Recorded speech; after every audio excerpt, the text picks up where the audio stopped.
음악이 꺼지면 바로 시작하도록 하겠습니다.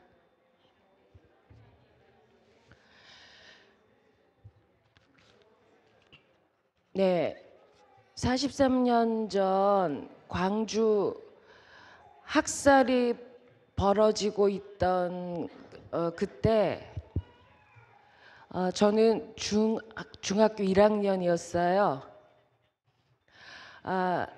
제가 살던 동네 옆에 대학교에 군인들과 탱크가 있었던 걸 기억하고요. 그리고 어른들이 보던 신문 일면에 광주 시민군의 사진이 한 명 가득 실렸던 기억이 납니다.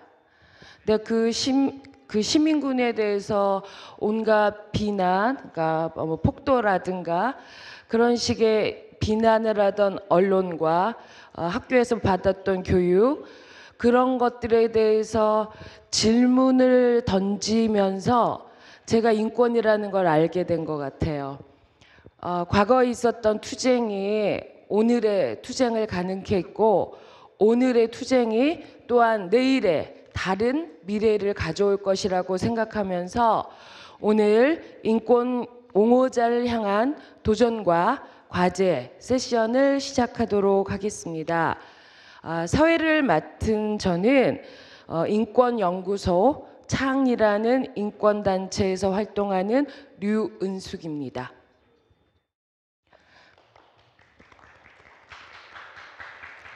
그리고 오늘 발제를 맡으신 분은 직접 이 자리에 오지 못하셨지만 화면으로 곧 우리를 만나실 그 인권 옹호자에 대한 UN 특별보고관 메리 로울러님하고, 그리고 이주민 인권 옹호자 활동에 대해서 아시아 이주민 포럼의 윌리엄 고이스님, 그리고 오늘 이 자리에 나와 계신 난민인권센터의 박경준님, 그리고 캄보디아 기후 및 환경권 옹호자 운동을 하시는 리 찬다라부스님, 그리고 한국의 장애인 인권 옹호자를 위해서 활동하시는 김필수님이 여기 나와 계십니다.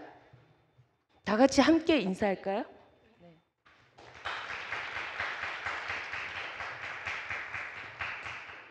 네, 그럼 멀리서지만 여기 광주에 마음으로 함께 하고 계실 메리 로울러 UN 인권옹호자 특별보고관님의 말씀부터 들어보도록 하겠습니다.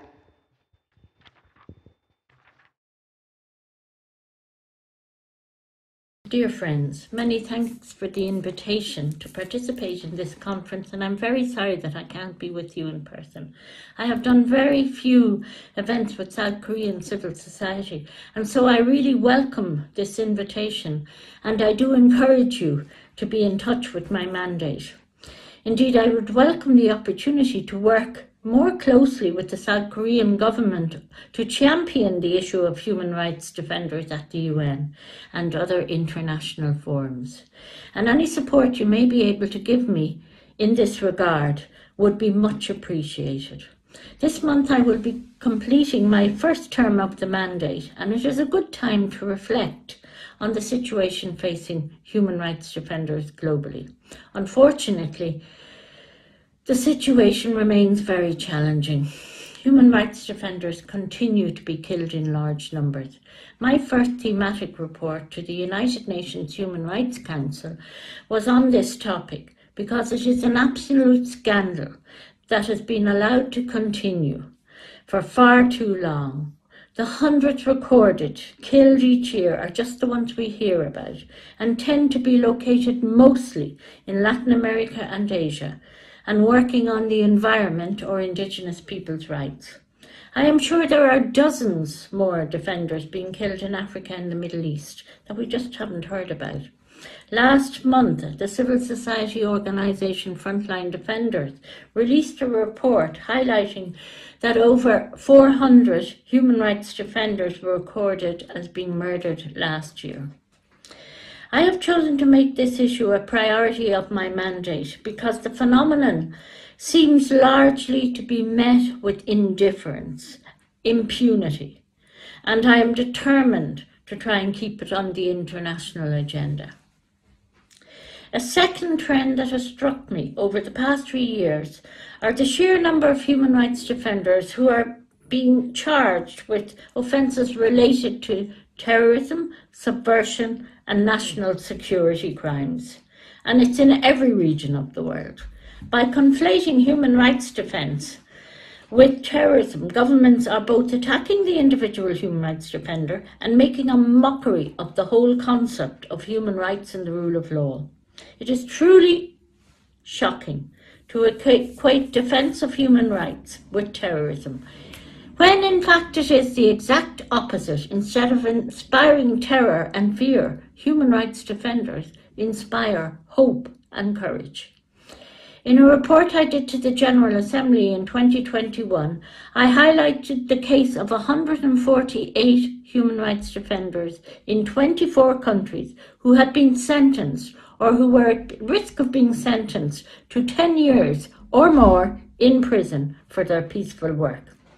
Of those already sentenced, 93% had been charged with terrorist or security-related crimes. In applying such serious charges against human rights defenders, states can then sentence them to lengthy prison terms, and then they are removed from the eye, and they fade from the memory, and are often punished further in prison through mistreatment. In Asia, Vietnam and China featured prominently in states which regularly sentence human rights defenders to lengthy prison sentences of 10 years or more. Earlier this month, I was dismayed and horrified by the news that 2 human rights lawyers in China were sentenced to 12 years and 14 years in prison on subversion charges. A third trend I've noticed with growing concern is the hostility women human rights defenders face online and offline. We have seen moves to roll back women's rights accelerate in a number of countries over the past few years. From bans targeting reproductive rights in the USA, to the abolition of women's education in Afghanistan, to the decriminalization of domestic violence in Russia, to the withdrawal by Turkey from the Istanbul Convention. The fight for women's rights is entering a new phase, and women human rights defenders are at the forefront of this, leading from the streets in Iran, in Sudan, and Myanmar, and doing crucial monitoring and documentation work in Yemen, Ukraine, and elsewhere. I am delighted that issues related to migrants and refugees and to disability will be discussed in this panel. My last report to the General Assembly was on the challenges faced by defenders of migrants, refugees and asylum seekers, which drew heavily on my official visit to Greece last year. I was appalled at the criminalization, intimidation and smearing of human rights defenders, offering humanitarian support to migrants, refugees and asylum seekers. And I am also greatly disappointed with the stance of the European Union in this regard. The EU is a great champion of human rights defenders internationally, though when it comes to human rights defenders inside the European Union, it can be a different story. I would be very keen to receive any information regarding challenges faced by human rights defenders working on these issues in this region. My mandate is also developing our work on human rights defenders who have disabilities and building up our expertise so that we may provide some assistance or support. Again, please do get in touch with any office, my office, afterwards, with any relevant information. Lastly, amid so many challenges, it's important not to lose sight of the remarkable work that human rights defenders do, the unexpected victories they achieve, and the essential role they play in ensuring civil and just societies. My most recent report to the Human Rights Council, which I presented in March, was full of such examples. I know human rights defenders in Korea did excellent work in 2021 on the draft Press Arbitration Act and galvanized significant international support to ensure that it received further scrutiny. Indeed, I would appreciate an update on where that process stands now. In my report, I also highlighted the work done by human rights defenders in Taiwan, who helped push forward legislation on same-sex marriage in 2020, following a campaign that saw them develop relationships with legislators from different political groupings, holding press conferences, organizing protests, and engaging in public outreach. Truly a great success. I will close by re-emphasizing how ready I am to work both with the South Korean government to help amplify its messaging on human rights defenders and with South Korean civil society, who I will rely on to keep me informed of challenges or opportunities you may be presented in your work. I hope you have a very successful conference and I wish you all the best. Thank you very much.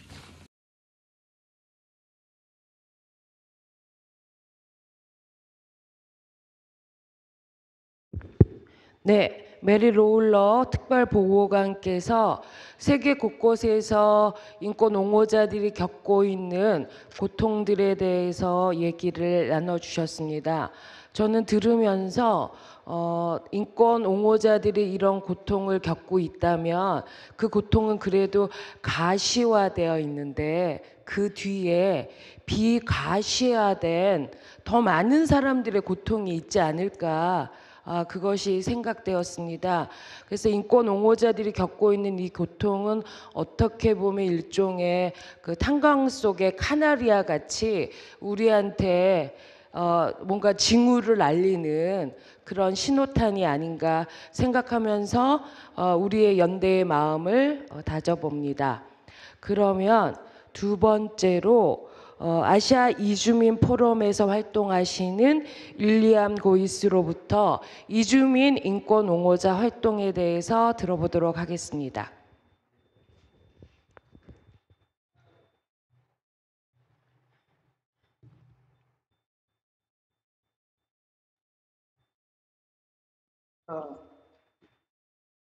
Thank you, Chair.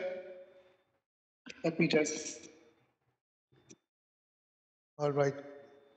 Thank you, Chair, for giving us this opportunity as Migrant Forum Asia to be able to address this this gathering at the May 18 Memorial. I'd like to thank the city of Gwangju for the invitation that was extended to me to be in person.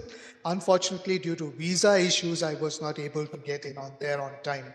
But I would like to thank Professor Anselmo Lee and Soo Jung from the May 18 Memorial Foundation, who really tried very hard to make it possible.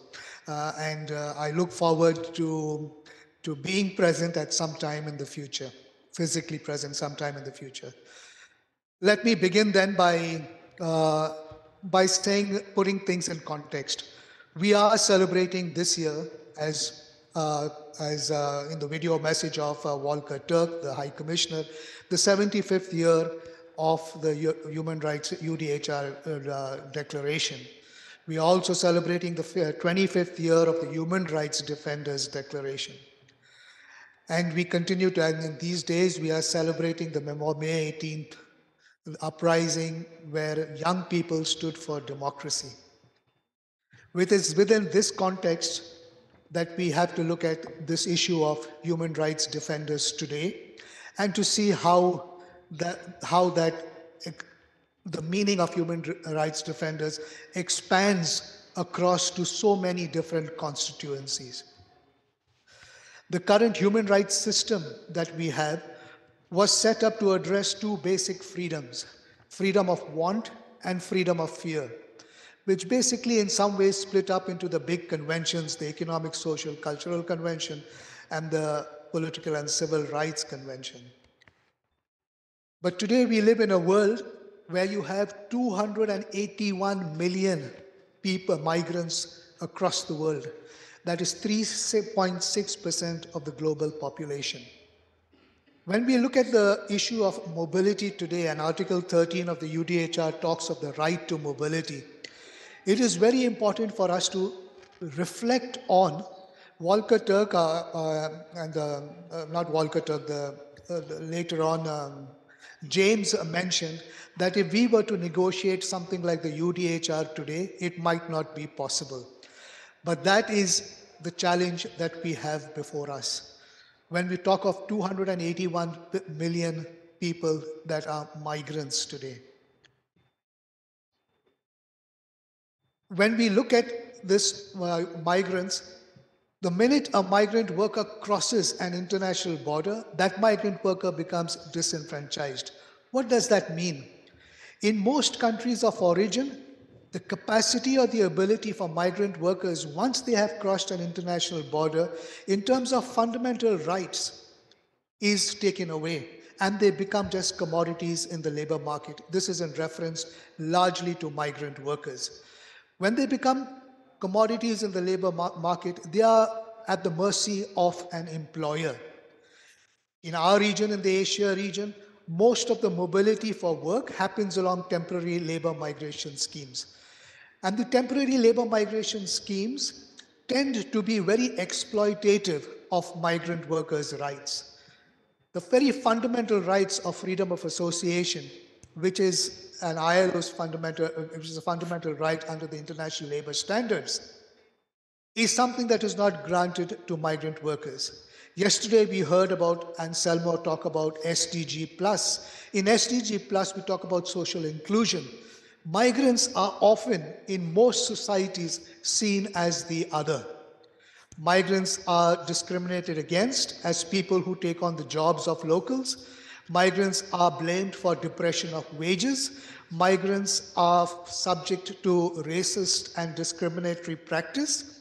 Migrants are subject to labor exploitation, human trafficking, and migrants are also victims of torture and abuse, physical abuse.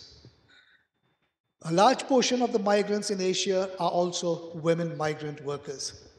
And in this population of mobile population, today we have within society migrants themselves who have come together to support their fellow migrants, who sometimes take up their causes or complaints or issues of migrant workers. Unfortunately, when these fellow migrants take up these causes as social workers, as civil society activists, they are often targeted for reprisal, for arrest, for detention, and deportation. Migrant rights defenders, and we just heard in the video message of the Special Rapporteur on Migration, migrant rights defenders are now targeted for intimidation and criminalization by the state for defending the rights of migrant workers. And the Special Rapporteur identified one such case in Greece, where you have migrant workers crossing the Mediterranean to come into Europe, and many of those migrant rights defenders, NGOs which had gone out to help rescue at sea, a long-standing multilateral agreement among nations called the Law of the Seas, in which humanitarian support is given to anyone stranded in international waters. Even that has been criminalized today, as NGOs and civil society organizations reach out to those migrants either crossing seas or international borders, land borders. We have seen this kind of intimidation and criminalization in very different ways, in terms of arrest, in terms of closing down of their organizations, in terms of people, migrant workers, human rights defenders being apprehended, being threatened. And this threat comes not only from the state, but also from members of society who have members from society who follow probably a very conservative right-wing kind of thinking, which subject migrants to all sorts of discrimination and racist practices. At 75 years, well, in the time of COVID, this is something that we saw most visibly, for example, in our region. Take one country, for example, Bangladesh. Many returning migrants were arrested in the country of origin. and detained in the country of origin. These were returning migrants, and they were arrested and detained because they were in the destination country. They had been detained for some petty crimes. But these returning migrant workers, who were then released in the countries of destination, were then apprehended in the country of origin on their return for the crime of bringing a bad name to the country while overseas. Now, this is a new interpretation of what is a crime, bringing bad name to the country while overseas. For this reason, migrants were intimidated, migrants were arrested and put into prison. It is very strange that even at the time of COVID, UN institutions were not able to move to see how to address this situation and were largely looking at some process of dialogue for their return, for their release from prison. It took a civil society organization, a human rights-based organization, to take this matter up in court. And when this matter was up in court, to get a judgment from the court that that was an unlawful arrest. And the workers had to be released immediately. But this is strange, where migrant workers returning to their own country of origin have to be arrested in that manner. We have heard over the last few days of journalists being arrested and persecuted, criminalized. We have had many cases of journalists who have written stories of migrant workers' abuse from a rights-based perspective, have had their stories heavily edited to sound like welfare stories, to sound as if they are just single off and not systemic issues of violation. If journalists have continued to write stories from a rights-based perspective of exploitation of migrants in many destination countries, these are, for example, in the Middle Eastern region, the Gulf region, where many of the journalists are by themselves migrants, when they have written stories like this, they have been targeted for deportation and repatriation to their countries. Within our own network, I have several of these journalists who have been either threatened or have been deported. Another area that we find challenges in when we talk of migrant rights defenders as human rights defenders is in the area of justice itself. Human rights lawyers who have taken up the cases of migrant workers, labor rights lawyers who have taken up the cases of migrant workers, find themselves embroiled in bureaucratic processes that take forever to get through a court process and to get a favorable judgment for migrant workers.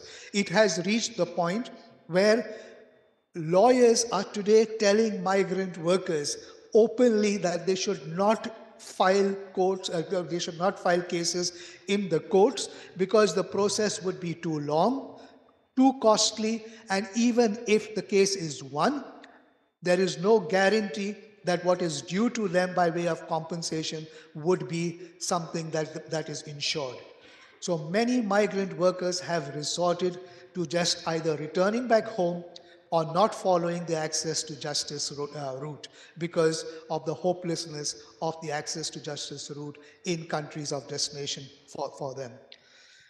It is therefore important today that as the world looks at mobility, as we see mobility increasing in so many different ways, we see labor migration and huge forms of exploitation within it. We will see conflict-driven migration. We see increasing number of internally displaced people, and current latest figures on IDP says that this is historical. Never before have we had such big figures since the World War II. And then you also have the prospect of climate refugees. We are going to see a world in which there would be increased mobility. But within this increased mobility, there is an increased vulnerability of people that are moving. And this increased vulnerability means they are deprived of their human rights, of their labor rights. And those who defend them are equally then in a situation of vulnerability because of the intimidation by the state and by other sectors of society. It is so important today and I appreciate the special rapporteur recognizing this herself in her visit to Greece. It is so important today that we take up the issue of migrant rights defenders as human rights defenders, because today, unlike in 1975, unlike 75 years ago when Article 13 was being drawn up, mobility is very much the norm of our world today. 3.6% of the global population is mobile, and this is going to be even more as we see different forms of mobility. And now we and with the COVID, we are going to see drastic increases in these numbers as well. So it is our hope that this issue, taken for the first time in the Gwangju Human Rights Forum, that this issue of human rights defenders and migrant rights defenders as human rights defenders is something that will be a consistent theme in human rights defenders' discourse and in discourses around where human rights is fundamental to democracy. Because without that freedom of association, which is a fundamental right under democracy, without that, the collective power of understanding what is happening to our human society in the deprivation of rights of migrant workers and migrants, we will see a regression in human rights standards and implementation. It is important that across borders, so countries of origin and countries of destination, civil society and human rights defenders join hands to see that this moment is a moment of looking at human rights from a different lens. The lens of human rights across jurisdictions, across borders.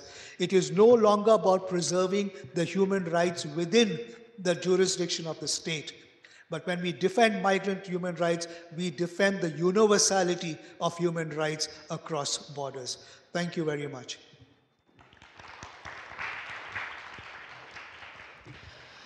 네, 방금 윌리엄 고이스 씨께서 다양한 이주의 배경과 요인에 대해 말씀해 주셨습니다. 그 배경은 다양하겠지만 이주의 목적은 동일할 것입니다.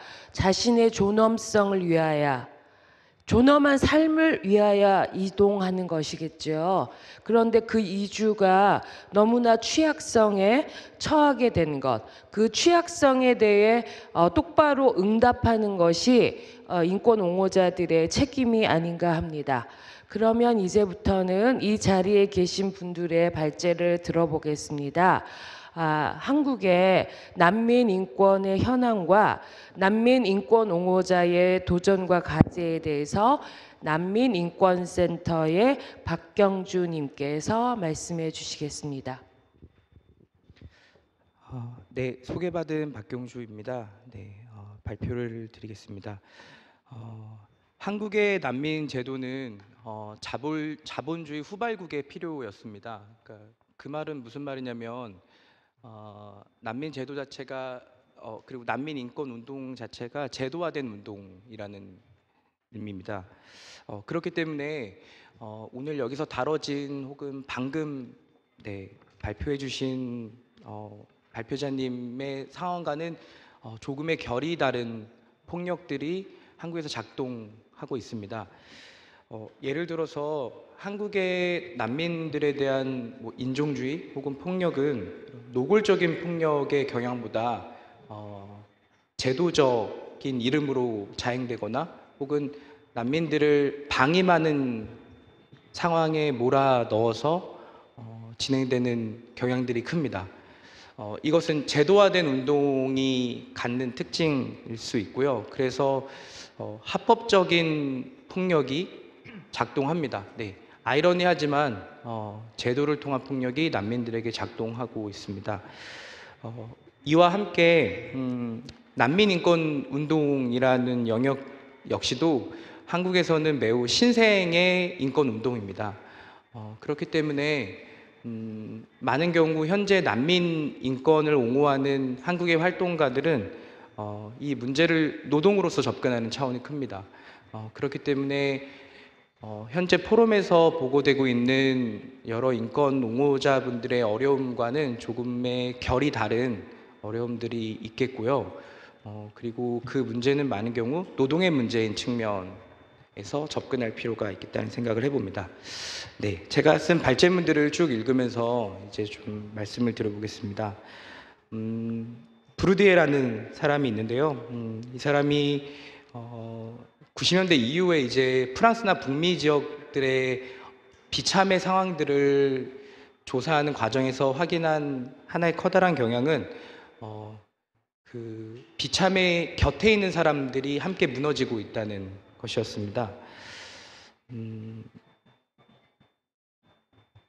네, 이런 식의 관점들, 그러니까 비참의 곁에 있는 사람들은 비참이 무너질 때 비참의 곁도 함께 무너진다는 이런 관점을 현재 한국 난민인권 상황에서도 좀 대입을 하고 싶었는데요. 한국 사회 난민인권 현황과 인권 옹호자들이 마주한 도전이나 과제에 대해서 이야기하는 이 글 역시도 브루디에가 얘기했던 그런 문제의식들을 연결지어서 보고 있습니다. 그래서 난민의 취약성이 강화될수록 활동가의 어려움 역시 증가한다고 보고 있습니다. 난민과 활동가 사이의 이러한 역동, 그러니까 난민의 취약성이 활동가의 취약성에 연결되는 이러한 역동을 규정하는 중심에는 난민 비호에 대한 국가의 정책적 입장과 실천 의지가 핵심적으로 놓여 있다고 생각합니다. 이 둘은 하나가 아닙니다. 왜냐하면 정책적 입장은 표명하지만 실천 의지를 발휘하지 않는 경우가 가능하기 때문입니다. 난민법을 갖고 있는 한국 정부는 이에 대한 하나의 전형이라고 생각합니다. 정책적 입장과 실천 의지가 불일치하는 사이에서 국가는 어느 영역에서는 커다랗게 등장하고 어느 영역에서는 아예 자치를 감추기도 합니다. 한국의 국가는 출입국 관리와 심사 체계에서 강력한 힘을 발휘하는 반면에 복지나 처우의 영역에서는 자치를 감추고 있습니다. 뒤에 연결될 제 발제들은 이거에 대한 통계적인 증명을 좀 해보려고 하는데요. 하나의 예로 한국의 경우에 평균 1%대의 낮은 난민 인정률을 갖고 있고요. 또 난민의 복지에 대한 종합적인 대책이 없고 또 난민분들의 권리 예산에 대한 10년 넘게 지속되는 동결이나 축소 혹은 집행을 하지 않는 경향들이 드러나고 있습니다. 또한 이러한 또 국가의 태도는 난민들을 대하는 행정 체계를 특별하게 구성하기도 하는데요. 가장 간단한 예로 난민들의 인정을 부정하는 것이 하나의 노동의 성과가 돼버리는 겁니다. 저희가 2019년 조사한 바에 따르면 법무부, 한국의 법무부는 당시에 밀려드는 난민 신청들에 대해서 신속한 심사를 하고자 했었고 그 신속한 심사를 하는 과정에서 저희가 확인한 바로만 500건 이상의 난민 면접 조작이 있었습니다. 박해를 받아서 한국에 비호권을 신청했다고 말하는 난민들의 면접 조서에는 돈을 벌러 한국에 왔다라는 식의 말도 안 되는 그런 면접 조서가 적혀 있는 것을 저희가 1000건에서 한 500건에서 1000건 정도 확인한 바 있습니다. 2019년에 일어난 일입니다. 국가가 출입국 관리나 심사 체계를 강화하는 과정에서 특정 행정 체계가 그것들을 자신들의 성과로서 만드는 과정에서 발생한 비극적인 일이라고 생각합니다. 네, 전 지구적으로 보면 난민의 비호에 대한 어떤 세 가지의 대체들이 진행 중인 것으로 보이는데요. 첫 번째는 책임 분담의 선택화가 이루어지고 있고, 두 번째는 엄격한 출입국 관리가 이루어지고 있고, 세 번째는 난민들의 자립에 기반한 정책이 이루어지고 있는 것 같습니다. 이러한 대체는 크게 비호와 이주의 연계 담론, 두 번째 난민과 테러의 접합, 세 번째는 난민 위기의 장기화와 지원 체계의 부담 증가에 따른 것으로 파악이 됩니다. 첫 번째와 두 번째는 선진국들의 책임 분담에 대한 의무를 약화시키고 있고 엄격한 출입국 관리 정책의 근거가 되고 있습니다. 저 사람이 돈을 벌러 온 걸 수도 있기 때문에 우리는 출입국을 관리할 것이고 더 엄격하게 장벽을 세울 것이다. 혹은 저 사람은 테러범일 수도 있기 때문에 우리는 보다 큰 더 강력한 출입국 관리 체계를 세울 것이다 라는 것이고요. 그리고 난민들도 이제 더 이상 지원받는 사람들에서 벗어나서 스스로의 삶을 책임지고 자립하는 사람으로서 살아갈 필요가 있다라는 식의 지원을 최소화하면서 난민들의 개인적인 책임을 강화하는 방식입니다. 한국도 이런 경향에서 크게 벗어나지 않는 것 같고요. 이에 따른 예상되는 결과는 다음과 같습니다. 첫 번째는 난민들의 입국과 비호 신청의 권리가 약화될 것입니다. 출입국 관리가 강화되니까요. 심사가 제한되고 강제 송환이 강화되고 구금의 경향 또한 강화될 것입니다. 두 번째는 난민 문제와 그들의 심사, 복지 등에 따라 지연되거나 장벽에 가로막히는 여러 가지 어떤 삶의 문제는 지금보다 더욱더 난민들에게 개인적으로 개인화될 것으로 예상이 됩니다. 난민들은 높아지는 불확실성과 취약성에 의해 스스로 보다 많은 자구책과 개인화된 책임을 지고 살아가야 될 겁니다. 난민들의 삶은 그 구조적인 문제의 산물임에도 불구하고 말입니다. 이에 따른 한국어 표현으로 곁이고요. 활동의 도전 또한 분명하게 관찰되고 있습니다. 왜냐하면 활동의 자리는 국가가 이미 떠났거나 해집고 나간 혹은 해집는 중에 발생되는 비참의 자리이기 때문입니다. 이런 관점에서 한국 사회의 난민인권 현황을 좀 돌아보고 또 활동가들이 마주한 도전들에 대해서 말씀드리도록 하겠습니다. 간략하게 말씀드리고 싶은 내용들은 지금은 2023년이고 한국의 난민법이 시행된 지 10년이 되는 해입니다. 그리고 현재 한국의 법무부는 난민법을 보다 난민들에게 불리한 방향으로 개정하려는 움직임을 보이고 있고요. 우연인지 이웃나라 일본 역시도 비슷한 취지의 계약안들을 발의 중에 있습니다. 이것이 어떤 동북아시아의 난민 제도의 특징인지 조금 더 돌아볼 필요는 있을 것 같은데요. 네, 조금 더 본론으로 들어가면요. 한국의 인정률은 매우 낮습니다.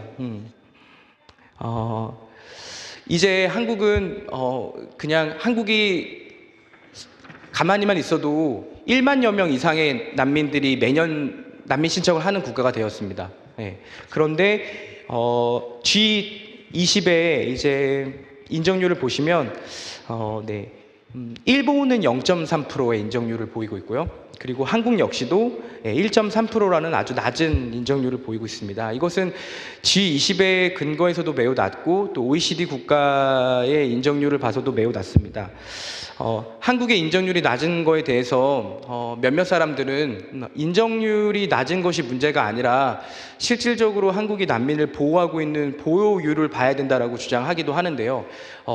그때 제가 드리고 싶은 말씀은 그분이 말씀하시는 보호율은 인도적 체류를 얘기하는 것 같은데 한국에서 인도적 체류 역시도 그렇게 좋은 상황에 있지 않습니다. 그리고 인도적 체류는 난민 인정을 하지 않기 위한 국가의 변명 이 제도화된 형태이기 때문에요. 여전히 인정률을 OECD 기준으로 올리는 것이 되게 중요한 과제라고 생각합니다. 두 번째는 예산입니다. 2021년을 보시면 난민 생활 지원이라고 하는 예산이 존재하고요. 그것은 한국 돈으로 9억 정도 되는 돈입니다. 그리고 그 난민 생활 지원 예산 중에 생계비라고 하는 파트가 있는데요. 2021년을 보시면 이 생계비가 6.2%밖에 집행이 되지 않았습니다. 이건 아주 낮은 금액인데요. 왜냐하면 한국의 난민법에서 난민들은 난민 신청을 하고 6개월 동안 취업을 할 수 없습니다. 제도적으로 금지가 되어 있고요. 그러면 이 6개월 동안을 버틸 수 있는 유일한 복지제도는 이 생계비 예산입니다. 그런데 생계비 예산을 아무리 코로나라고 하더라도 생계비 예산이 6.2%밖에 집행이 안 됐다는 것은 이런 하나의 어떤 국가의 행정부 기관에서 예산을 이렇게밖에 집행하지 않는다는 이건 말이 안 되고요. 네, 이 문제에 대해서 난민센터는 계속 문제 제기를 할 생각입니다. 그리고 난민 신청들은 한국에 계속 증가하고 있습니다. 그런데 이 난민 생계비가 거의 10년째 동결인 상황은 좀 합리적으로 이해하기가 어려운 부분입니다. 세 번째는 심사 체계입니다. 네, 한국의 심사 체계는 매우 높은 기준을 갖고 있습니다. 저희 활동가끼리 말하는 것은 거의 형사 사건 수준의 증빙을 요구한다고 저희는 봅니다. 그런데 난민이라고 하는 지위의 특성상 엄격한 증빙들을 할 수 없는 것이 난민들의 특징이라고 볼 수 있는데요. 여전히 한국 정부는 높은 수준의 증빙주의를 고수하고 있는 것을 계속 저희가 확인할 수가 있겠습니다. 그리고 너무도 적은 수의 공무원들이 이 심사를 보고 있기 때문에 현실적으로 1만여 명 이상이 매년 신청하는 이 구조에서 난민 심사 공무원을 늘리지 않는 이상 이 난민분들은 충분한 박해 사유를 갖고 있음에도 불구하고 불인정되는 이 악순환을 끊을 수 없겠다는 생각을 해봅니다. 네, 마지막인데요.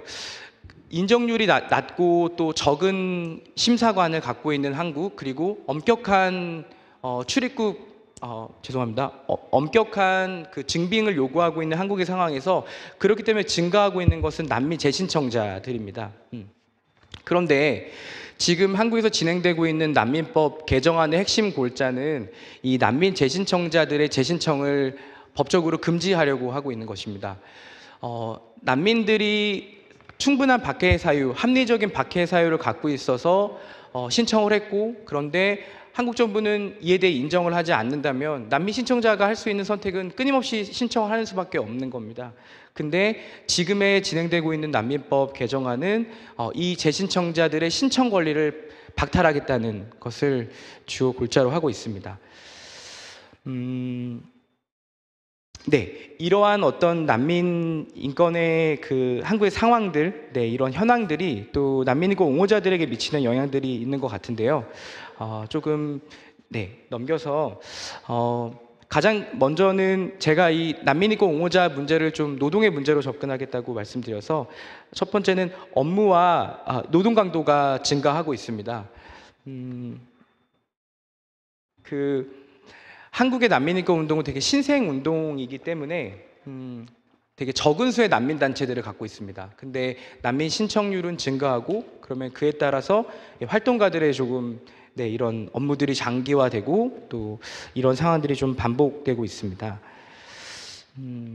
그리고 두 번째는 또 이것과 이어서 어떤 노동 건강 문제들이 계속 좀 발견이 되고 있습니다.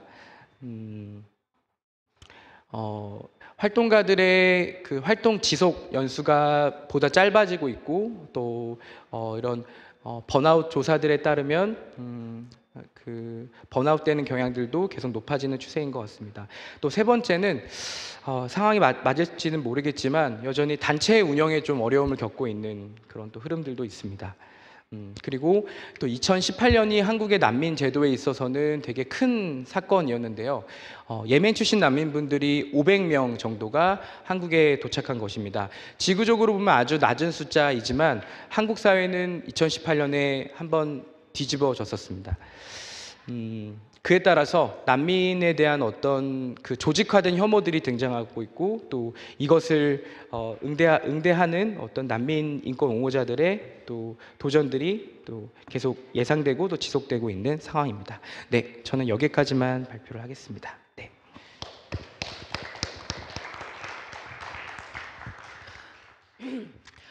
우리가 모두 배경이 다른 인권 옹호자들이 모여 있지만 우리가 이 시대에 대해서 공통적으로 얘기하는 게 서로 믿고 의지할 때가 줄어들고 있다. 이런 게 모든 사회에서 공통점으로 나타나는 것 같아요. 그렇기 때문에 너 자신만 돌봐라. 네 옆에 사람은 돌보지 마라. 이 말이 확대되면 니네 나라 국민 시민만 돌봐라. 시민이 아닌 사람은 돌볼 생각을 마라. 라는 그런 인식이 지배적인 곳에서 우리가 살아가고 있는 것 같습니다. 그 속에서 난민이라는 존재를 옹호하는 인권 옹호자들은 더더욱 힘든 형편에 놓일 수밖에 없다라는 것을 굉장히 구체적으로 지적을 해 주셨습니다. 말씀 감사드리고요. 다음 순서로는 우리가 기후위기라는 것과 민주주의, 인권을 떼어놓고 생각할 수 없는데 그런 점에 대하여 마더 네이처 캄보디아 라는 단체의 리 찬다라부스님이 말씀해 주시겠습니다. Thank you, everyone. My name is Lee Chandaravut. I'm from Cambodia. I work as an environmental activist for Mother Nature Cambodia movement. On behalf of my team, I would like to show some my gratitude for being invited as a guest speaker for this event. I'm very honored to tell you what happened in my country, and I hope throughout this event we will be able to widen and strengthen our network to protect and promote human rights, not only here in Korea and not only there in Cambodia, but everywhere around the world. And thus, every act of every person here matters. For those who might not know who we are one of the many groups that has been outlawed by the Cambodian dictatorship regime because our success in stopping hydropower dam project that was funded by Chinese state-owned giant called Sinohydro, and we also success in stopping the destructive and intransparent sand export to Singapore. And today, my team and I, who are young Cambodian at the age of below 35, keep exposing the corruption of high-ranking officials in the environmental sector. We do protect island, national park, natural lake, minerals, and other kind of natural resources. We do so by working with local community and other like-minded youth to stake street protest, awareness-raising campaigns, and producing video asking the government to be accountable for environmental destruction, corruption, and to be more transparent to the people. And because of our effective job in telling the truth to the citizens of Cambodia, we have been a thorn in the eye of those corrupt officials. And the same official, once again, again and again, and recently once again, retaliate us in many ways, from trying to bribe us to join their side, to the threat of violence, and to imprisonment. I would like to cover some of these challenges later in this speech, but I want you to understand that despite the effort from all countries around the world in bringing peace and democracy into Cambodia through Paris Peace Accord in 1991, Cambodia remains one of the least free countries in Asia.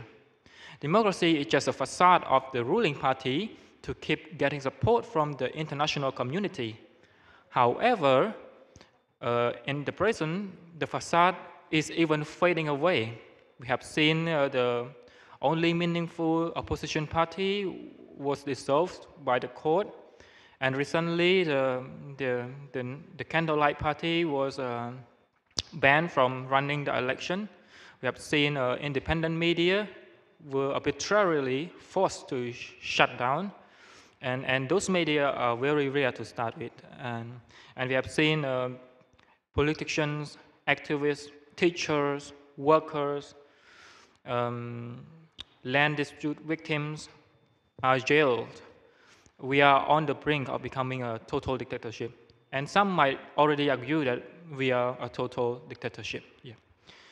So because of the regression from democratic principle, it is making our natural resource to be more vulnerable to be exploited by the regime, the corrupt system. So, for instance, I want to give you an example. Like Cambodia is a more free market than South Korea, in terms of like, if you want to buy a pencil, we sell it. If you want to buy a pepper, we sell it. You want to buy this water, we sell it. But if you want to buy a state public land, we sell it. You want an island, we sell it. You want a government building, we sell it. We sell pretty much everything in our country. And all you need is just a signature from our beloved, free trade loving Prime Minister. And he make you a needed sub-degree. And then bam, you get to own an island. You get to own a waterfall. And it's kind of a work of magic that you cannot find anywhere in an accountable, transparent country. You can never find that. So Cambodia is a nice place to live, yeah. If you are rich. Yeah. So with such a mafia-like system, the destruction of natural resources in Cambodia is not surprisingly massive. It is even more challenging when the destruction are state-sponsored. Usually it comes under the facade of development. But where the development happens, there is, of course, tragedy. You will see people cry, losing their land, trees being cut down, wildlife runs in chaos, children out of school, abject poverty, people becoming poorer and poorer. It's a very sad development for Cambodian people. And this kind of development only benefits the top hierarchy of the society. Civil society and activists have made a lot of effort to try to halt the destruction. But however, unfortunately, we cannot keep up with the rate of the destruction. While in civilized country, being an activist or working in a civil society is regarded as a good contribution to the society. In Cambodia, if you are being outspoken against any kind of project of the government, you would be end up dead or end up in jail with a very awful condition. And I'm saying this not according to any report, not according to any hearsay document. I say this from the painful, ongoing experience that I am having. Since we have found the movement, more than 10 of our member and former member has been jailed at least once.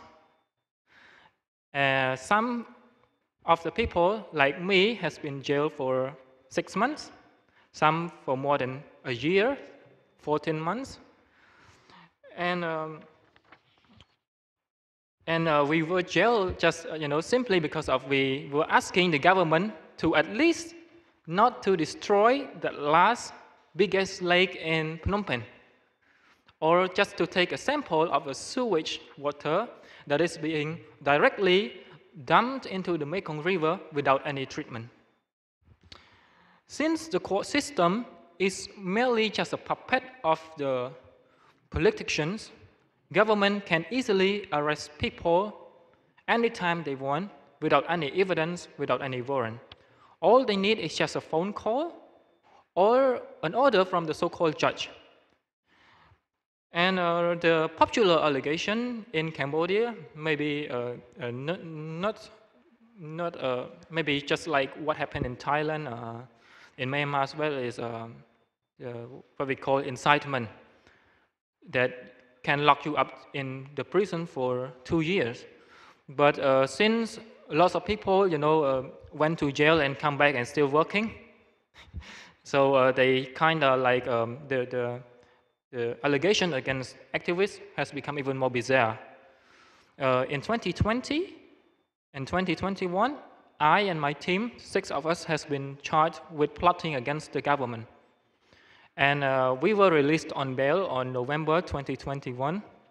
We will soon have to go to the so-called trial, and those fake trials will undoubtedly find us guilty. And there is a possibility to lock us up in jail for 10 years. And if we are in jail for 10 years, I hope the next award is ours, and we will come back after 10 years. Those most challenges for the environmental activists come from the dictatorship regime. But there is also another challenges that come from the pro-democracy groups in Cambodia. I think that is important to address here very quickly. As I have mentioned already, not only Mother Nature Cambodia, but other activists as well who dare to challenge the mafia-like system, they usually live their life in risk of retaliation from the government.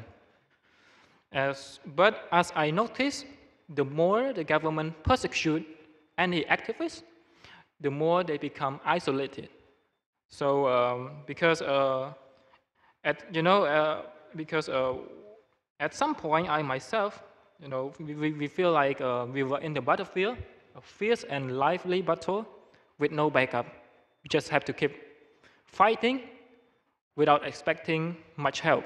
Those organizations that used to support us turns their back and make us becoming weaker because they are afraid of the retaliation against them as well.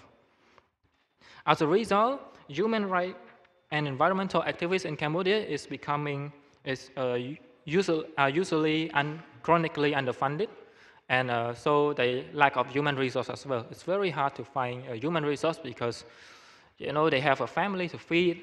Some of them have babies, so they need to really sometimes forget their dream. And some of them have no choice but to join the government and attack their previous colleagues, which is very sad.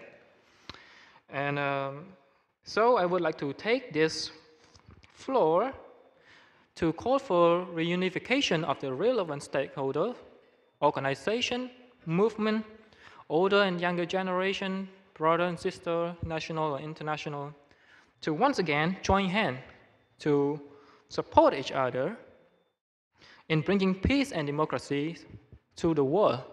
And it may seem impossible, but I think once we join together, we can make the impossible possible.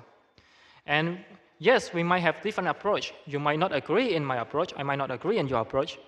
Our approach may be hard or soft, maybe more diplomatic, maybe more research-based, or more confrontational or not confrontational. But let us remember that unity is the key against any kind of dictatorship. So if we keep thinking of an easy way to obtain freedom, we shall never be free, because freedom never comes easily. Freedom is something we fight for. And any idea of easy freedom is the idea of prolonging the dictatorship, which is destroying, of course, our right and our natural resource. We need to face the risk, and this requires bravery and unity. Despite all challenge, we continue to strive forward.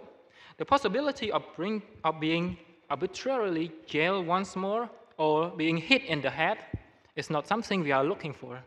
But I'm sure that at some point in the future, when our generation is talking about the senseless greed that the country is currently facing, just like we are now here talking about the Gwangju that happened years ago, there would be the next generation that think that at least not all Cambodian people are cowed into silence, closing their eye, closing their ear, and pretending it is okay.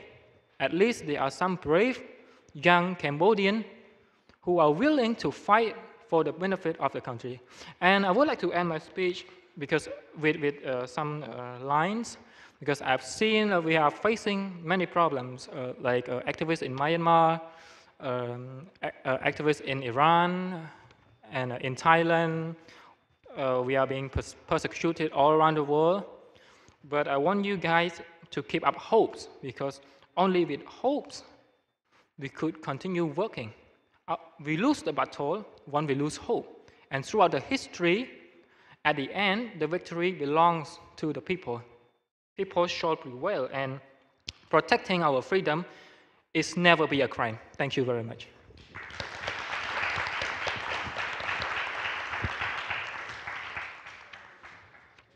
네, 마더 네이처라는 단어에서 굉장히 모순을 느껴요. 엄마를 함부로 착취하고 함부로 파는 그런 사람은 없잖아요.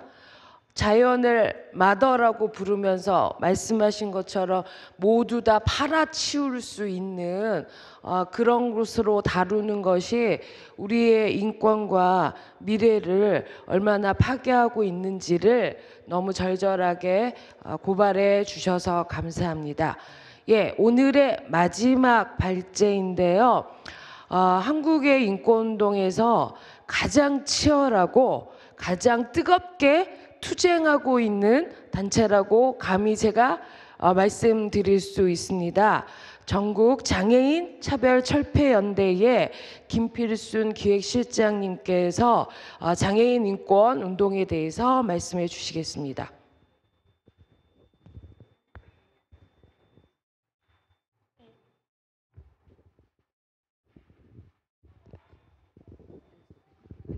네, 반갑습니다. 앞에서 좀 거창하게 소개해 주셨는데요. 전국 장애인 차별철폐연대에서 활동하는 김필순입니다.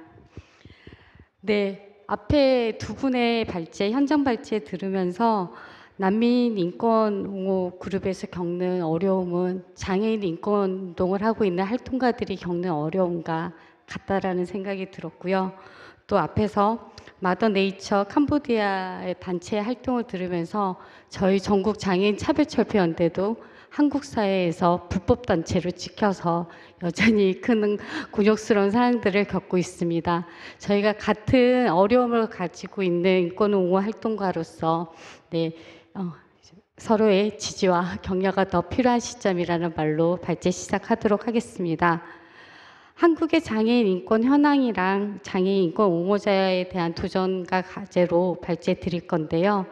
한국 장애인 인권 옹호자들의 현재는 다음과 같습니다.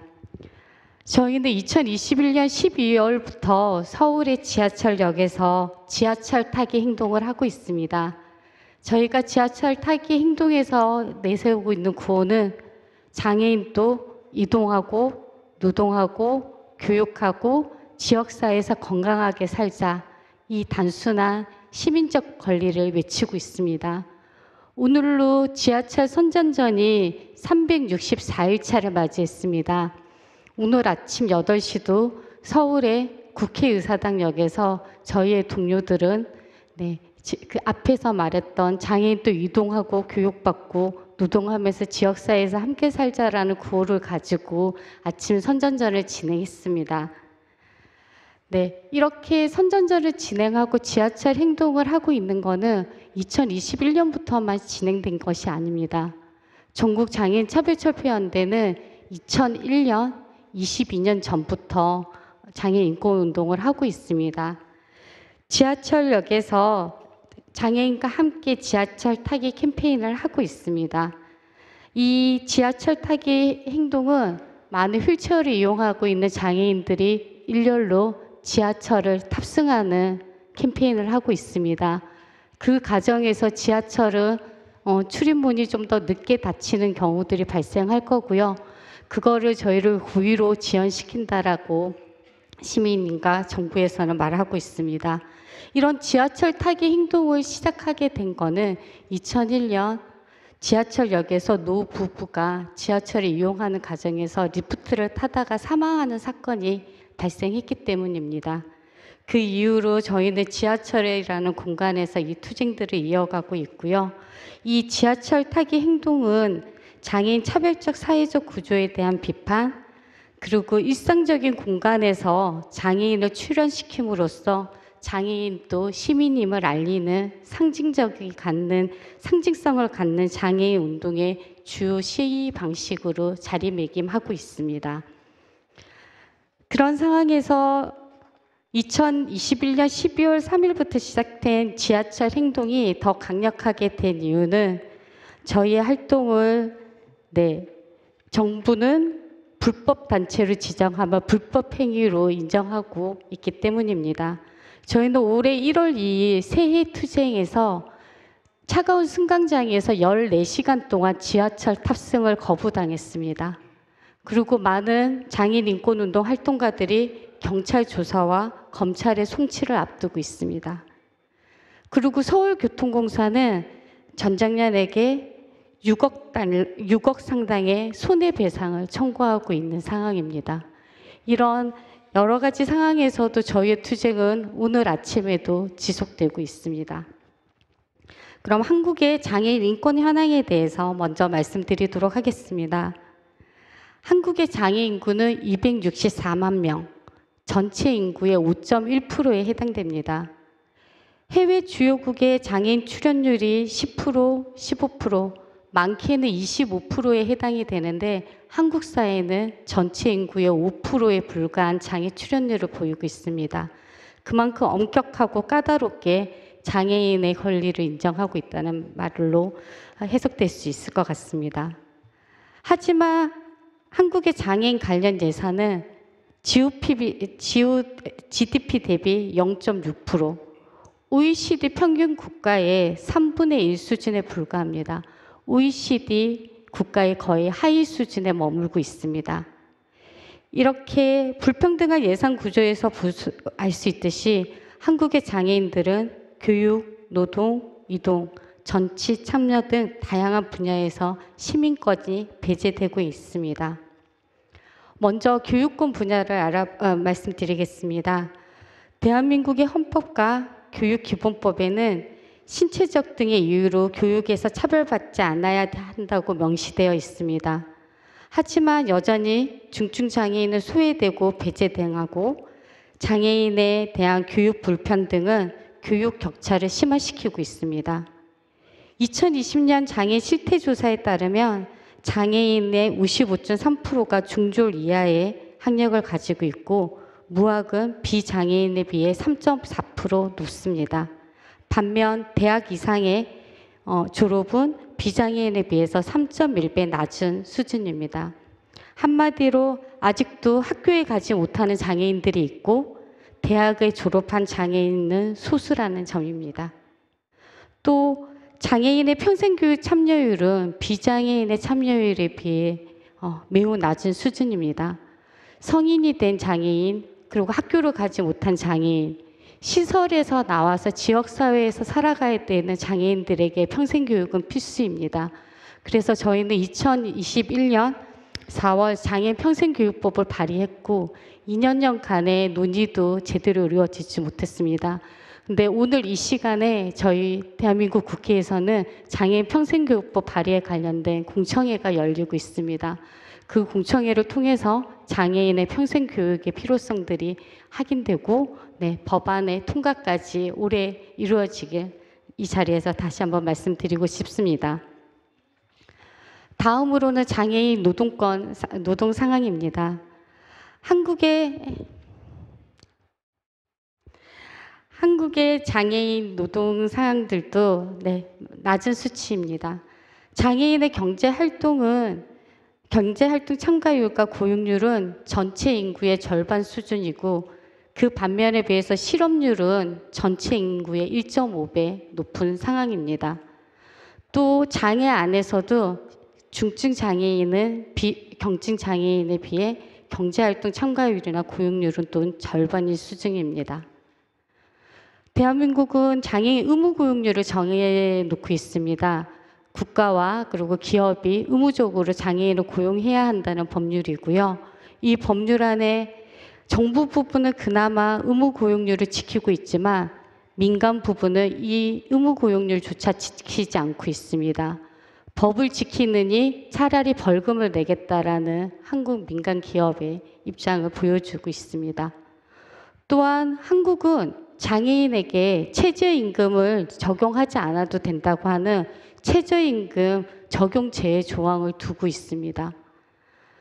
최저임금 적용 제외 인가를 받은 한국의 630개 직업재활 시설의 월 평균 임금이 37만 원입니다. 올해 한국의 최저임금은 201만 원입니다. 그렇다면 최저임금 적용 제외를 받는 직업재활시설의 장애인의 임금은 우리나라 최저임금의 5분의 1 수준에 불과하다는 것입니다. 이에 전 장년은 비장애인 중심 사회의 노동시장이 아닌 장애인이 할 수 있는 일을 노동으로 인정하라고 하는 권리 중심 공공 일자리라는 일자리를 만들었습니다. 장애인이 할 수 있는 일이 일로서 인정되는, 가치로 인정되는 내용들을 담고 있습니다. 이 관련해서도 올해 중증장애인 고용지원 특별법이라는 법을 발의해서 서울이 아닌 전국의 시도에서도 진행될 수 있도록 힘쓰고 있습니다. 그리고 제일 많이 관심 가지고 있는 장애인 이동권 현황입니다. 전작년이 장애인 이동권 투쟁을 시작했던 2001년 서울시 지하철 엘리베이터 설치율은 13.7%였습니다. 하지만 지금 2021년 기준 서울시 지하철 엘리베이터 설치율은 93%입니다. 이 설치율은 서울시와 서울교통공사가 오롯이 만들어낸 성과라고 생각하지 않습니다. 전국 장애인 차별철폐연대와 장애인들이 20년간 이루어낸 성과라고 생각합니다. 하지만 여전히 7%에 해당되는 지하철역에는 엘리베이터가 설치되어 있지 않습니다. 또 다시 이용할 수 없고 서울시는 2024년 내년까지 100% 엘리베이터 설치 약속을 했지만 저희 지난 정부, 지지난 정부 두 번에 걸친 정부에서도 이 엘리베이터 설치 100%의 약속은 20년 동안 지켜지지 않고 있습니다. 장애 이동권에 지하철 엘리베이터만 포함되어 있는 게 아닙니다. 버스를 말씀드리겠습니다. 지하철 전동 휠체어를 이용하는, 그리고 유모차도 유아차도 이용할 수 있는 전국의 저상버스 도입률은 27.8%입니다. 하지만 국가가 세우고 있는 2021년도 저상버스 도입 목표는 42%입니다. 국가가 정한 계획이 있어도 달성하지 않아도 되는 게 지금 대한민국의 현실인 것입니다. 2019년에도 지하철역에서 리프트를 이동하다가 장애인이 사망한 사건이 있었습니다. 작년에도 지하철역에서 에스컬레이터를 이용하던 중에 장애인 한 분이 사망했습니다. 서울시의 엘리베이터 설치율이 93%라고 할지어도 여전히 장애인은 이동하면서 사망하고 있는 게 지금 대한민국의 현실입니다. 그리고 다음으로는 한국 사회에서 첨예하게 얘기되고 있는 탈시설에 대한 내용입니다. 탈시설은 시설이 아닌 지역사회에서 장애인이 살아가자라는 내용을 담고 있습니다. 한국의 2020년 기준으로 장애인 거주시설은 1,539개, 이 숫자에는 정신요양원과 정신병원은 제외되었고 있습니다. 거주인은 29,000명, 정신장애인까지 포함한다고 하면 7만 명에 해당되는 사람들이 시설에서 살고 있습니다. 평균 거주기간 18.9, 거의 20년에 해당이 되고요. 평균 연령은 40세에 해당됩니다. 이렇게 많은 인구들이 아직도 예산이라는 이유로 시설에서 살고 있습니다. 서구의 국가들은 1970년대부터 시설 문제를 주목하고 탈시설 정책을 추진해 오고 있습니다. 대한민국은 2021년 대한민국 정부는 탈시설 장애인들을 위한 자립지원 로드맵을 발표했습니다. 그리고 작년 2021년 제네바에서 열린 유엔 장애인 권리위원회 2, 3차 병합 심의 과정에서 대한민국 정부는 유엔 장애인 권리 협약에서 말하고 있는 19조 주거의 선택과 지역사회에서 함께 살아가는 권리를 보장하기 위한 노력을 하고 있다라고 정부는 발표했습니다. 하지만 2023년 대한민국 정부가 발표한 제6차 장애인 정책 종합계획안에는 이 탈시설이라는 내용은 삭제되었습니다. 그리고 탈시설 시범사업 한국조에서는 탈시설이라는 용어조차도 삭제했습니다. 탈시설이라는 용어를 삭제하고 탈시설 권리들을 삭제하고 있습니다. 그리고 서울의 오세훈 시장은 탈시설 권리를 찬반 양론으로 나누고 있습니다. 시설에서도 살아갈 권리가 있다라고 말하고 있습니다. 시설이 만들어진 거는 지역사회에서 살아갈 수 있는 제도와 기반, 예산이 없기 때문에 집단적으로 거주하는 공간입니다. 이거를 선택의 문제로 본다는 것은 인권에 굉장히 침해성을 가진 발언이라고 생각합니다. 시설의 삶은 외출에 대한 허가를 받아야 되는 삶입니다. 내가 집을 나가기 위해 누군가에게 허가를 받아야 되는 삶을 산다는 게 시설에서의 삶입니다.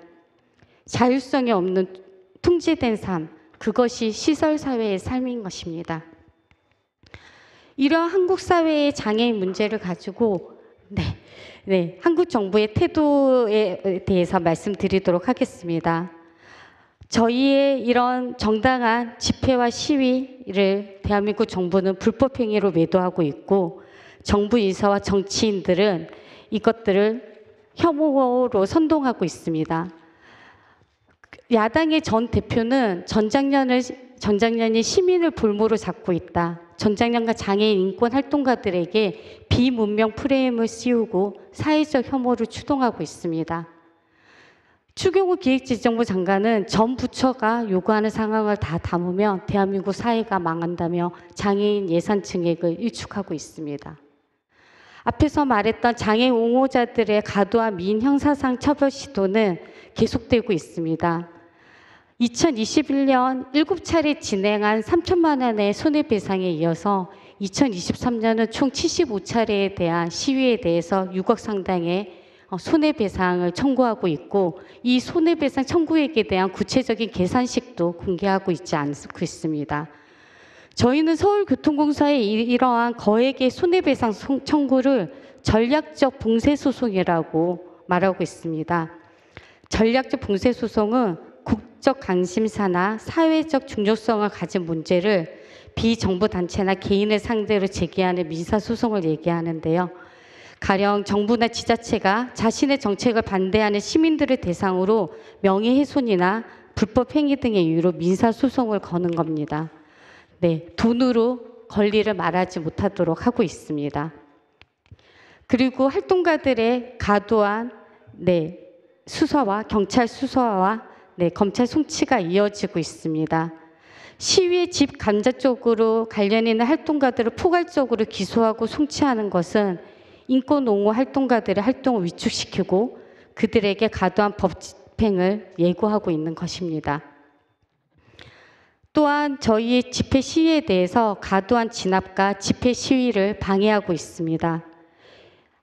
올해 1월 2일 세입투쟁에서는 지하철 타기 행동을 하기 위해 200여 명의 장애인 인권 옹호 활동가들이 모였습니다. 하지만 경찰은 800여 명이 넘는 많은 경찰을 과잉 배치하였고, 저희는 14시간 동안 삼각지역에 고립된 채 지하철 탑승을 거부당했습니다. 경찰력으로 세워진 인간 바리케이트에 막혀 끝내 탑승하지 못했습니다. 봉쇄 방식의 경찰의 시위 대응은 평화적 집회 권리에 대한 침해뿐만 아니라 억류되지 않을 자유, 이동에 대한 자유까지 침해당했습니다. 이런 대한민국 사회의 장애 인권 운동이 이렇게 주목받게 된 건 22년 전에도 여전히 투쟁했지만 이렇게 주목받게 된 거는 출근길에 지하철을 탔기 때문입니다. 출근길에 지하철을 타면서 비장애인 중심 사회를 멈춰 세웠기 때문에 한국 사회가 드디어 장애 문제에 대해서 관심을 갖기 시작했습니다. 전체 인구의 5%에 해당되는 장애인이 있지만 지하철에서도 버스에서도 직장에서도 식당에서도 장애인을 만날 수 없습니다. 볼 수 없었고 보이지 않았던 존재가 나의 출근길을 막고 나를 불편하게 하자 그제서야 장애인의 문제에 세상이 관심을 가지기 시작했습니다. 하지만 시민들은 장애인에 대한 이동권에 대해서 공감한다고 말합니다. 어려움을 겪고 있다고 말합니다. 하지만 저희의 지하철 타기 행동의 시위 방식은 공감하지 않는다고 말합니다. 법을 지키지 않는 시위 방식이기 때문에 공감하지 못하고 동의할 수 없다라고 말합니다. 장애인이 이동하고 교육받고 노동하는 기본적인 권리가 지켜지지 않는 사회에서 헌법적 권리이자 자연적인 권리인 저항권을 사용해서 적극적인 시위를 저희는 하고 있습니다. 네, 장애인도 이동의 불편함을 느끼지 않고 장애인도 자유를 침해당해서 안 된다라고 말하고 있습니다. 장애인도 시민입니다. 장애인의 시민권을 저희는 지금 외치고 있습니다. 보이지 않았던 장애인들이 관계를 만들기 시작했습니다. 인권은 관계 속에서 존재한다라고 말합니다. 이 관계가 지하철이라는 공간에서 만들어지고 있고 저희는 그 목소리를 더 크게 낼 것이며 저희 목소리를 함께 내줄 비장애인 시민 동료들을 더 많이 모을 것입니다. 시의 불편함이 아닌 시의 본질에 귀를 기울이고 존중함으로써 사회가 문제 해결을 돕도록 만들어가는 것이 장애인 인권 옹호자들의 도전이자 과제라고 생각합니다. 네. 네. 저희가 이 아래에 시민 호소문이라고 되어 있는데요. 시민 호소문은 저희가 올해 1월 2일 14시간 동안 지하철을 타지 못하고 차가운 승강장에서 시민들을 향해서 외쳤던 호소문입니다. 그 호소문의 내용들이 담긴 저희의 영상을 잠시 보여드리면서 발제를 마치려고 합니다.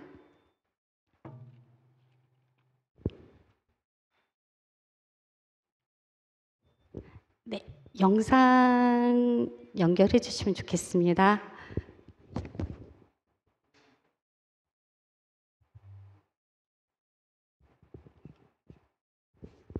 네, 화면 통제하고 계시는 분 저희 영상 볼 수 있을까요?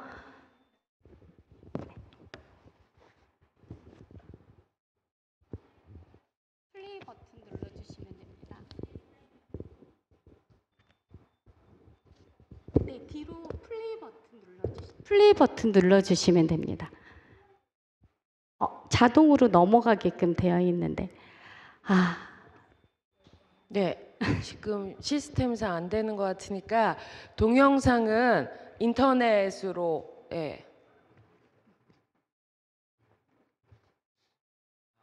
되는 건가요? 네, 될 것 같습니다. 잠시만 기다려 주세요.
우리는 모두 똑같이 살아가는 사람들.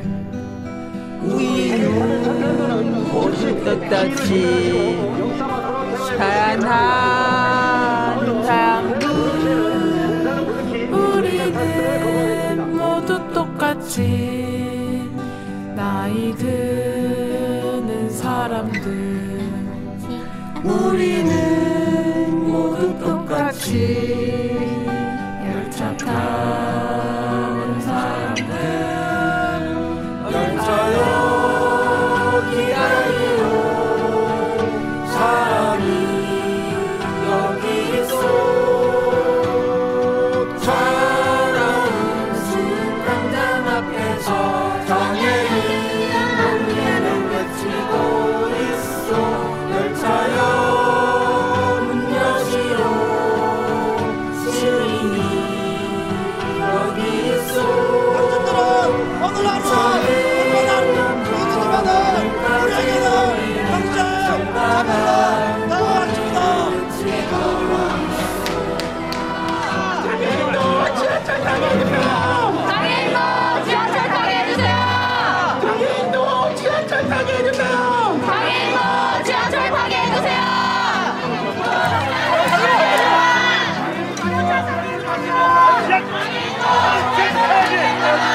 장애인도 지하철 타게 해주세요. 장애인도 지하철 타게 해주세요. 장애인도 지하철 타게 해주세요. 지하철 타게 해주세요.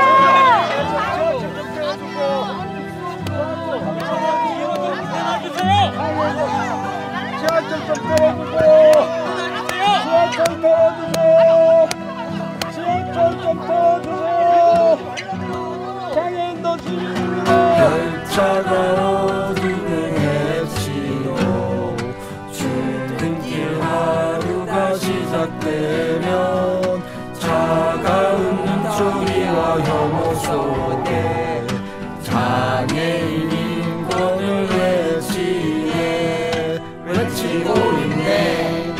열차가 어둠을 헤치고 장애인 외면하고 지나가면 비정한 장애인 무시 속에 민주시민 사회는 물 건너가네. 물 건너가네. 우리는 모두 똑같이 살아가는 사람들 우리 모두 똑같이 살아가는 사람 아닙니까? 우리 모두 똑같이 사랑하는 사람 아닙니까? 우리 모두 똑같이 나이 드는 사람 아닙니까? 우리 모두 똑같이 우리 모두 똑같이 열차 타는 사람 아닙니까? 열차요 기다려 여기 있지 않습니까? 여기 있습니다. 장애인 공리를 외치고 있어 열차요 문 여시오 시민이 여기 있습니다. 2001년부터 우리는 지하철에서 정당한 권리를 외치고 있습니다. 평범하게 열차를 타고 싶습니다. 평범하게 사람답게 살고 싶습니다.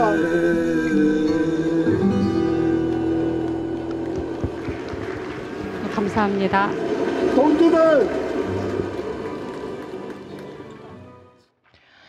네, 여기 계신 분들은 광주 지하철 타셨는지 모르겠는데 대한민국에는 광주를 비롯해서 주요 도시에 지하철이 설치되어 있습니다. 세계적으로 깨끗하고 편리하다고 정부는 굉장히 자랑을 하고 있지만 과연 그 지하철은 장애가 있는 사람, 나이 든 노년의 사람 또는 다른 피부색을 가진 사람, 여성, 어린이 에게도 과연 편리한 것일까? 이런 질문을 던져봅니다. 우리는 소위 표준적인 몸을 중심으로 해서 사람을 구별하고 차별화하는 세상에 살고 있습니다. 지금 보신 장애인들의 투쟁은 장애인 자신만을 위해서가 아니라 그렇게 소위 표준적인 몸을 중심으로 사람을 구별하고 차별하는 세상에 대한 맞섬이라고 생각합니다. 자, 이제 발표가 다 끝나셨는데 저희가 토론할 시간이 이제 거의 없습니다. 그리고 이제 점심시간이잖아요. 저는 인권은 식사에서 시작된다고 생각하기 때문에 이게 빠르게 정리하려고 합니다. 플로어에서 꼭 코멘트나 질문하고 싶으신 선생님들 있으면 바로 손들어 주십시오. 네.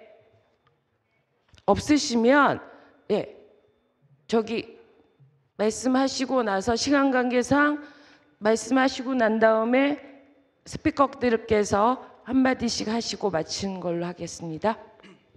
Hello, my name is Yusra Friel Driwa. I'm from Algeria and a student in Korea. This is not a question, it's just a comment concerning disabled people's rights. Personally speaking, in Algeria, they are practically non-existent. So when I first came to Korea, I was really impressed by the subway system. But after watching this video and hearing the lecture, I realized that there is still a lot of things to do concerning their rights. So thank you for sharing that. 예, 굉장히 그러니까 감명 받으셨다고 말씀을 해주셨고요. 예, 저희 인권은 식사에서 시작되니까 우리 한마디씩들 서로에게 코멘트 겸 마지막 인사하는 걸로 정리하도록 하겠습니다. 맨 끝에 더 하실래요? 네, 난민분들의 지위라는 것이 뭔가 조금 국가에게 어느 정도는 잘 보여야 되는 상황들이 늘 존재합니다. 그래서 저희도 더 나간 투쟁들을 못하게 되는 현장에 좀 고민들이 여전히 존재하는데요. 언론에 비춰질 때에도 늘 고민을 합니다. 그분들의 인정에 도움이 될지 안 될지 늘 고민을 하고 있지만 이 자리를 좀 빌어서 그럼에도 불구하고 이 또 전체적인 권리 확장 위해서 저희가 조금 더 이런 운동의 투쟁성을 갖기 위해서 어떤 노력들을 해야 될지 저도 좀 고민하는 시간이 돼서 너무 감사하다는 말씀 전하고 싶습니다. 네. 네, 저희 영상 좀 긴 영상이었는데 네, 끝까지 보게 돼서 원래 잘라서 올려고 했었는데 끝까지 봐주셔서 감사드리고요. 5.18을 맞이해서 지금 전국의 장애인 동지들이 이 강주로 모이고 있습니다.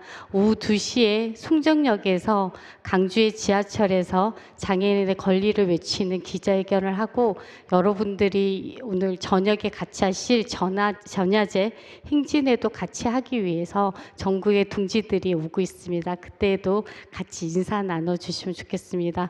저희는 투쟁이 끝나지 않았다라고 얘기합니다.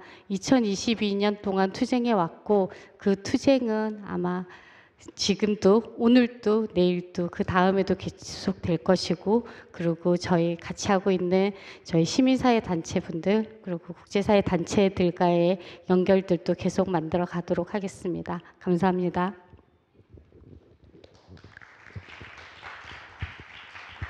So I would like to take my last comment as an opportunity to say thank you to all environmentalists, human rights activists around the world, because when I was jailed, I have seen lots of people from lots of countries, including Korea, Italy, and people in Africa. They stand in solidarity. They post our photo. Sorry.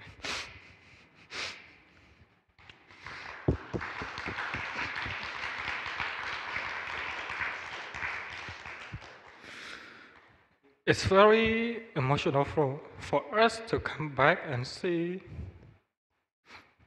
you guys standing behind us while the government imprisons us instead of giving an award. And now we are standing in solidarity with Myanmar and Thailand and Iran And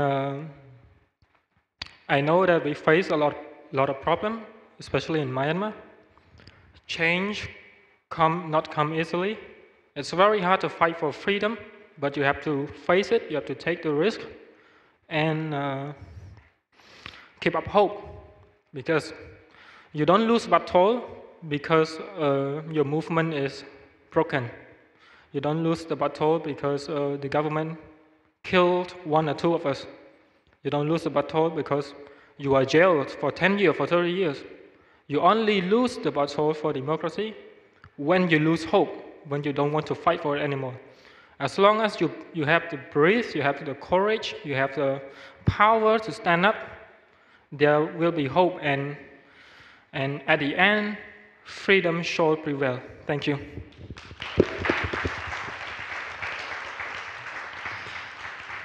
네, 한국의 인권 옹호자들은 집회를 마칠 때 투쟁하면서 마칩니다. 투쟁은 스트러글이거든요. 우리 다 같이 한국어로 투쟁하면서 마쳤으면 좋겠습니다. 투쟁! 감사합니다.